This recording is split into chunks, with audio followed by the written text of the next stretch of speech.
aqui hoje uma entrevista especial com a doutora Ana Lúcia de Sá.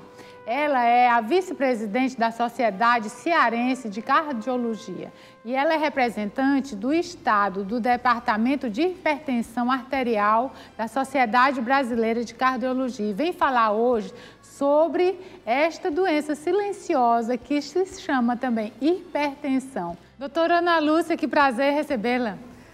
Opa, prazer é todo meu. Quero agradecer em nome da Sociedade de Cardiologia e do Governo do Estado a oportunidade para estar aqui com você. É um prazer, vamos lá. Pois não.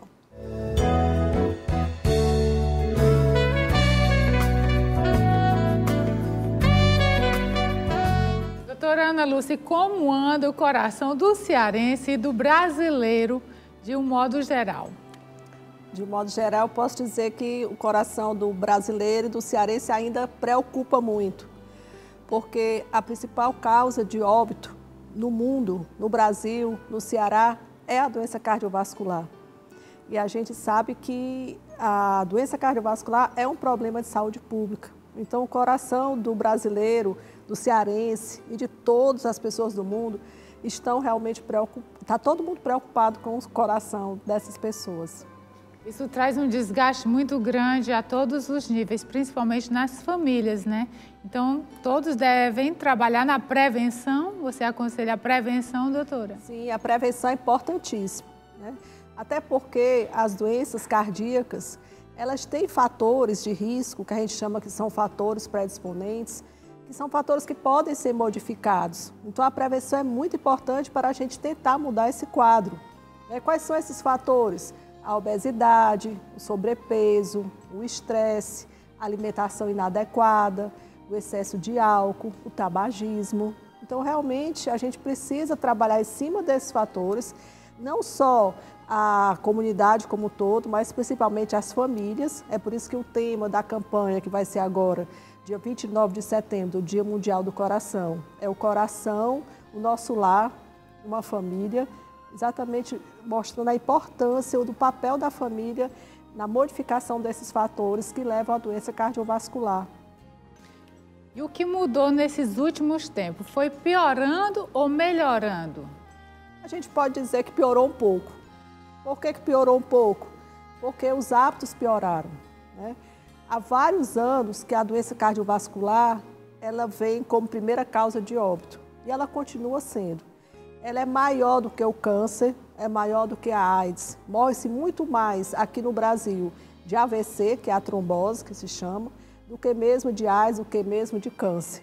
Isso porque os hábitos pioraram, né? A gente sabe que as pessoas se tornaram mais sedentárias, mais obesas, com hábitos irregulares com relação à alimentação. Nós, brasileiros, ingerimos em torno de 15 gramas de sal por dia. A gente só pode ingerir no máximo 5. O estresse tem dominado, né? A mulher no mercado de trabalho fazendo tripla jornada. Então, assim, eu acho que é necessário realmente rever. Por isso que o governo criou um plano de doença crônica, exatamente para rever o que está acontecendo. Exatamente por isso, né, nós estamos aqui. A senhora tem um conselho especial para dar, né? Antigamente a pessoa começava a fazer um check-up cardíaco com quantos anos? Antigamente se recomendava que fosse feito um check-up cardíaco a partir dos 40 anos. Hoje, com essa mudança de hábito, nós recomendamos que se faça mais cedo. Pode-se fazer um check-up até a partir dos 20 anos.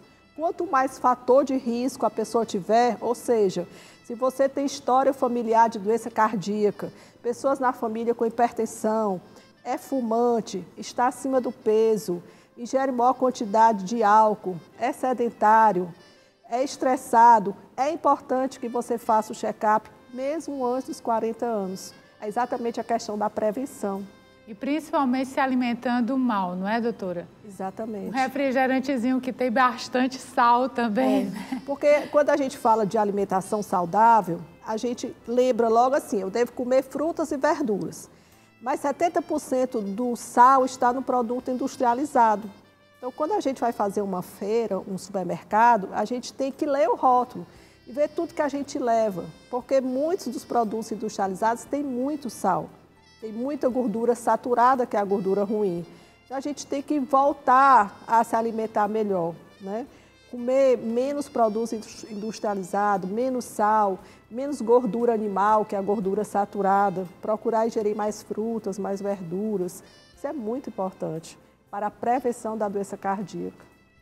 Quando a pessoa é considerada hipertensa, doutora? A pessoa é considerada hipertensa quando ela tem níveis de pressão arterial a partir de 14/9, que a gente chama de 140/90, mas no popular é 14/9. Então, todas as pessoas que medem a pressão arterial e dão 14/9, elas precisam confirmar. Eu vou dar um exemplo. Você nunca sabia que era hipertenso. Você chegou na farmácia, sua pressão deu 14/9. Eu sou hipertenso? Não sei. A Sociedade de Cardiologia recomenda que você vá num outro momento, num posto de saúde. Se a sua pressão confirmar 14/9, a partir desse valor você já é considerado hipertenso. Quer dizer, a pessoa tem que fazer uma conferência de mais ou menos quantas vezes em horários? No mínimo 2 vezes. No No mínimo 2 vezes para você ter certeza que é hipertenso. Por quê? Porque tem aquela história do jaleco branco, né? Às vezes você vai medir a pressão, está nervoso, está com medo, a pressão sobe e não é hipertenso. E aí, no outro momento, você está mais relaxado, a pressão não sobe tanto. E como a hipertensão é assintomática, é a que chama de inimiga silenciosa, a gente não sabe, não dá pouco sintoma e você não sabe quando tem. Então, como é que eu sei o diagnóstico? Através da medição. Então, deve-se realmente medir a pressão arterial para que eu possa saber se eu sou hipertenso ou não. E também em horários diferentes, né? Porque dependendo da alimentação, dependendo da hora, do estresse que a pessoa passou. Exatamente. E a hipertensão, como você falou, é um fator de... Além dela ser doença, ela também é fator para a doença cardíaca. Então, ela precisa ser bem diagnosticada e bem tratada. Porque uma vez que você tem hipertenso, você seja hipertenso, se você não fizer o tratamento adequado, for bem controlado, aí você pode vir a desenvolver doenças do coração. Qual é a base do tratamento? Como uma pessoa proceder? Se a pessoa já notou, já conferiu 2, 3 vezes, o que ela deve fazer de imediato? Uma vez que você seja considerado hipertenso, você logicamente tem que procurar o médico. A grande maioria dos doentes precisa realmente de medicamento. Precisa ser tratado com medicamento para pressão alta e o que a gente chama de mudança do estilo de vida. A gente não trata a hipertensão só com medicamento. É necessário que o médico veja como é o seu estilo de vida. Você fuma, tem que deixar o fumo. O fumo não é fator para a hipertensão, mas ele é fator para a doença cardíaca. Quando se junta com a hipertensão, piora muito a chance da pessoa vir a ter uma doença cardíaca. Vira um agravante. Um agravante. Aí vai perguntar, você ingere grande quantidade de sal? Precisa ser vista a questão do sal. Você está fazendo exercício físico, né? Não se trata de hipertensão se a pessoa não fizer exercício físico. O exercício físico é muito importante para o controle da pressão. Você está acima do peso, o peso ele é desencadeador de pressão alta. Então é necessário, tanto ele desencadeia a pressão alta, como ele dificulta o tratamento. Então, assim, é importante que a pessoa esteja no seu peso ideal. Então, o tratamento da hipertensão passa não só pelo medicamento, como também por todas essas que a gente chama de mudanças no estilo de vida. E a alteração de peso vira um círculo vicioso, porque no que você tem mais peso, você tem menos disposição de fazer o exercício. E dificulta, porque a pessoa não pode chegar, porque eu estou com hipertensão, vou fazer um exercício. Precisa passar por uma avaliação médica, doutor? Isso, porque uma vez que você seja considerado hipertenso, para você fazer o exercício, você precisa que a sua pressão esteja pelo menos a níveis inferiores a 16/9. Você não vai fazer um exercício físico com pressão de 18/10, por exemplo. Então, é necessário que você esteja tomando medicamento, que a sua pressão arterial esteja mais ou menos controlada e que o médico avalie, né, a sua capacidade de exercício, ausculte, faça um eletro, vê se você não tem alguma alteração ou outra que impeça esse exercício. O exercício é muito importante, mas precisa realmente ser bem indicado pelo cardiologista ou por um clínico, né? O que eu tenho visto muito são as pessoas e também os médicos se queixarem que você... eu estava tomando remédio de pressão. Mas já estava tanto tempo que a minha pressão estava normal, eu deixei. Isso é saudável, doutora? Não, isso aí é errado, porque a hipertensão é uma doença silenciosa, como eu falei, ela não dá sintoma, mas ela precisa ser bem controlada. E muitas vezes só se controla realmente com o medicamento. Só quem pode dizer se você vai poder tirar ou não esse medicamento é o médico. Porque se você tira o medicamento, o que é que está acontecendo? Eu estou tomando o medicamento, a pressão está controlada. Ótimo. Se eu tiro o medicamento, logicamente a pressão vai subir. E nessa história de tira medicamento, pressão sobe, pico hipertensivo, aí vem as consequências. Pressão muito alta pode vir a desenvolver uma trombose, uma dor no peito, um infarto, né? Então, uma vez que você está sob tratamento, você está tomando medicamento para pressão, sua pressão está controlada, jamais você deve tirar o medicamento. Se há dúvidas, você não tem certeza se é para a vida toda ou não, cada caso é um caso, então vá ao seu médico e converse com ele. Só ele pode dizer se você vai ou não poder tirar o medicamento. Isso é muito sério.